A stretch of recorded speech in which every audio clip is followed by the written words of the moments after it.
झेनजी काय म्हणाले? झेनजी. झेनजी म्हणजे तो यूथ तरुण तसा भारतामध्ये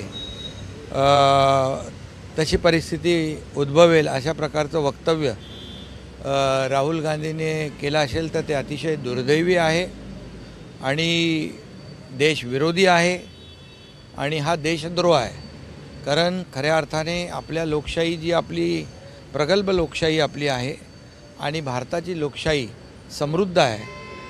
भारतरत्न डॉक्टर बाबासाहेब आंबेडकरांनी घटना लिहिली आणि त्या घटनेवर आधारित आपला देशाचा कारभार चालतो.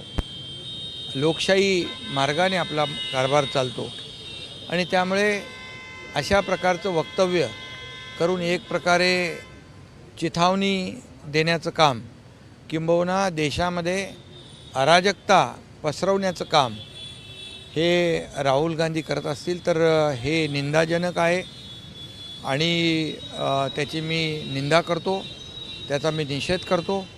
आणि त्याचबरोबर त्यांना आता कळलेलं आहे की लोकशाही मार्गाने आपण निवडणुकांच्या माध्यमातून आपण जिंकू शकत नाही. कारण या देशाचे प्रधानमंत्री नरेंद्र मोदीजी यांनी 11 वर्षामध्ये या देशाला एक एवढ्या उंचीवर घेऊन गेलेत. देश आर्थिक महासत्तेकडे चाललेला आहे. देशाची अर्थव्यवस्था मजबूत झालेली आहे. या आपल्या भारत देशाचं नाव जगभरामध्ये आदराने घेतलं जातं केवळ मोदीजींच्यामुळे. आणि ही जेलसी आहे आणि त्यामुळे त्यांना आता वाटत असेल की लोकशाही मार्गाने आपण सत्तेवर येऊ शकत नाही आणि म्हणून अशा प्रकारची स्वप्न ते पाहतायत. खरं म्हणजे हे दुर्दैव आहे. आणि म्हणून मी हेही सांगेन की जी देशातली जेनजी आहे म्हणजे यूथ आहे, तो जेनजी म्हणजे युवा हा आज मोदीजींच्या बरोबर आहे, राहुल गांधी बरोबर नाही. आणि त्यामुळे युवकांसाठी या देशातल्या गोरगरीब जनतेसाठी आदरणीय प्रधानमंत्री मोदीजींनी जे काम केलेलं आहे, गरिबी हटवण्यासाठी. काँग्रेस गरिबी हटाव म्हणायचं, पण गरिबी हटली नाही, गरीब हटला. परंतु 25 कोटी जनतेला गरिबीच्या दारिद्र्य रेषेच्या वर काढण्याचं काम मोदीजींनी केलं आहे. आणि हा देशाचा विकास 11 वर्षात झाला तो त्यांना बघवत नाही. आणि म्हणूनच एक प्रकारच्या पोटदुखीतून किंबहुना मोदीजींच्या लोकप्रियतेवर जी जेलसी निर्माण झालेली आहे ती कुठंतरी त्यांच्या वक्तव्यातून व्यक्त होती आहे. आणि परंतु अशा प्रकारचं वक्तव्य करून त्या देशातली जनता, देशातला युवा त्याला थारा देणार नाही. त्यांची जागा या भारतातल्या 140 कोटी जनतेने दाखवलेली आहे. आणि म्हणून मी याचा निषेध करावा तेवढा थोडाच आहे. कारण हा एक प्रकारचा देशद्रोह आहे. देशाप्रती हे कुठलं प्रेम आहे? हे देशप्रेम आहे. आणि म्हणून देशभक्त आणि देशप्रेमी मोदीजींच्या विरुद्ध हा आकस आहे. आणि म्हणून याचा निषेध करावा तेवढा थोडा आहे. सर, 2011ला आपण एक आंदोलन केलं होतं, आपल्याला सभागृहातून निलंबित देखील व्हावं लागलं होतं. आता तेच आंदोलनाला यश येताना पाहायला मिळते. सोमवारी पहिली ट्रायल रन मेट्रोची असणार. हां, बरोबर आहे. 20-25 वर्षापूर्वी 20 वर्षापूर्वी आम्ही ठाण्यासाठी मेट्रोसाठी आंदोलन केलं होतं आणि त्या आंदोलनामुळे आम्हाला निलंबित देखील व्हावं लागलं होतं. त्यावेळेस मुख्यमंत्री आपले पृथ्वीराज चव्हाण होते आणि त्यावेळेस आंदोलन करून ही ठाण्याची मेट्रो आम्ही मंजूर करून घेतलेली आहे. आणि त्या मेट्रोचं ट्रायल रन या ठिकाणी 22 तारखेला होणार आहे. हे ठाणेकरांसाठी अतिशय सुखद आणि आनंदाची बाब आहे. ठाणेकरांना आरामदायी प्रवास या मेट्रोच्या माध्यमातून मिळेल आणि म्हणून त्या आंदोलनाचं फलित या ठिकाणी पाहायला मिळतं आहे.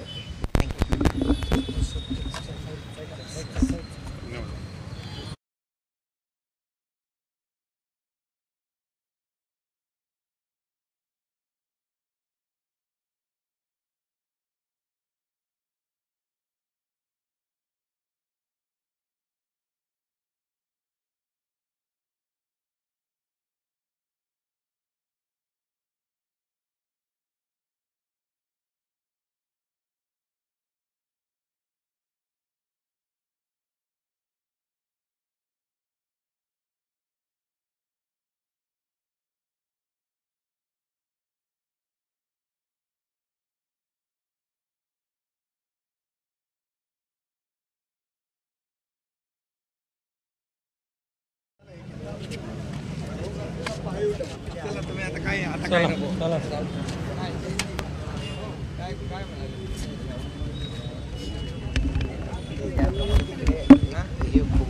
हे केलं ना परिवार हां म्हणजे अराजक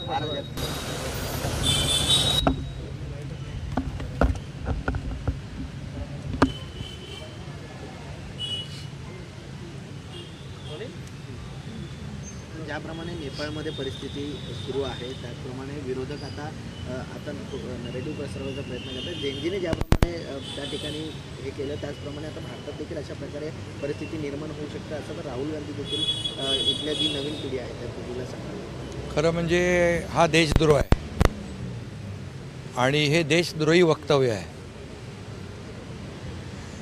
नेपाळप्रमाणे काय जेनजी काय म्हणाले झेनजी म्हणजे तो यूथ तरुण तसा भारतामध्ये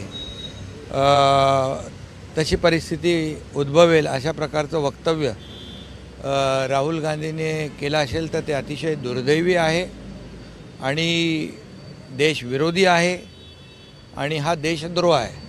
कारण खऱ्या अर्थाने आपल्या लोकशाही जी आपली प्रगल्भ लोकशाही आपली आहे आणि भारताची लोकशाही समृद्ध आहे. भारतरत्न डॉक्टर बाबासाहेब आंबेडकरांनी घटना लिहिली आणि त्या घटनेवर आधारित आपला देशाचा कारभार चालतो. लोकशाही मार्गाने आपला कारभार चालतो आणि त्यामुळे अशा प्रकारचं वक्तव्य करून एक प्रकारे चिथावणी देण्याचं काम किंबहुना देशामध्ये अराजकता पसरवण्याचं काम हे राहुल गांधी करत असतील तर हे निंदाजनक आहे आणि त्याची मी निंदा करतो, त्याचा मी निषेध करतो. आणि त्याचबरोबर त्यांना आता कळलेलं आहे की लोकशाही मार्गाने आपण निवडणुकांच्या माध्यमातून आपण जिंकू शकत नाही. कारण या देशाचे प्रधानमंत्री नरेंद्र मोदीजी यांनी 11 वर्षामध्ये या देशाला एक एवढ्या उंचीवर घेऊन गेलेत. देश आर्थिक महासत्तेकडे चाललेला आहे. देशाची अर्थव्यवस्था मजबूत झालेली आहे. या आपल्या भारत देशाचं नाव जगभरामध्ये आदराने घेतलं जातं केवळ मोदीजींच्यामुळे आणि ही जेलसी आहे. आणि त्यामुळे त्यांना आता वाटत असेल की लोकशाही मार्गाने आपण सत्तेवर येऊ शकत नाही आणि म्हणून अशा प्रकारची स्वप्न ते पाहतायत. खरं म्हणजे हे दुर्दैव आहे. आणि म्हणून मी हेही सांगेन की जी देशातली जेनजी आहे म्हणजे यूथ आहे तो जेनजी म्हणजे युवा हा आज मोदीजींच्या बरोबर आहे, राहुल गांधी बरोबर नाही. आणि त्यामुळे युवकांसाठी या देशातल्या गोरगरीब जनतेसाठी आदरणीय प्रधानमंत्री मोदीजींनी जे काम केलेलं आहे गरिबी हटवण्यासाठी. काँग्रेस गरिबी हटाव म्हणायचं पण गरिबी हटली नाही, गरीब हटला. परंतु 25 कोटी जनतेला गरिबीच्या दारिद्र्य रेषेच्या वर काढण्याचं काम मोदीजींनी केलं आहे. आणि हा देशाचा विकास 11 वर्षात झाला तो त्यांना बघवत नाही. आणि म्हणूनच एक प्रकारच्या पोटदुखीतून किंबहुना मोदीजींच्या लोकप्रियतेवर जी जेलसी निर्माण झालेली आहे ती कुठंतरी त्यांच्या वक्तव्यातून व्यक्त होती आहे. आणि परंतु अशा प्रकारचं वक्तव्य करून त्या देशातली जनता देशातला युवा त्याला थारा देणार नाही. त्यांची जागा या भारतातल्या 140 कोटी जनतेने राखवलेली आहे. आणि म्हणून मी याचा निषेध करावा तेवढा थोडाच आहे. कारण हा एक प्रकारचा देशद्रोह आहे. देशाप्रती हे कुठलं प्रेम आहे? हे देशप्रेम आहे. आणि म्हणून देशभक्त आणि देशप्रेमी मोदीजींच्या विरुद्ध हा आकस आहे. आणि म्हणून याचा निषेध करावा तेवढा थोडा आहे. सर 2011ला आपण एक आंदोलन केलं होतं, आपल्याला सभागृहातून निलंबित देखील व्हावं लागलं होतं. आता तेच आंदोलनाला यश येताना पाहायला मिळते. सोमवारी पहिली ट्रायल रन मेट्रोची असणार. हां बरोबर आहे.